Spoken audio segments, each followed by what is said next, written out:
Hello, my name is Mariana, and I have prepared another tutorial for Medical Talent Network recruiting. In this second part, we will focus on the medical language examination.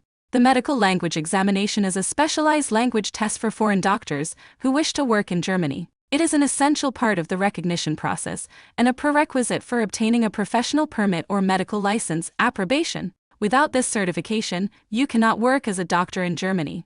Passing this exam ensures that you possess the necessary language skills to communicate effectively in a medical setting. The focus is on medical terminology and the ability to interact competently with patients, colleagues, and other healthcare professionals. To sit the exam, you must provide proof of a B2 German language certificate and a completed medical degree. The exam itself consists of 3 parts: a doctor-patient conversation, documentation of the conversation, and a professional discussion with colleagues. The examination fees range between 300 and 600 euros. We have compiled a booklet with links to the relevant institutes in each German federal state. You can download this booklet for free from our homepage. Simply enter the link next to me into your browser. Best of luck!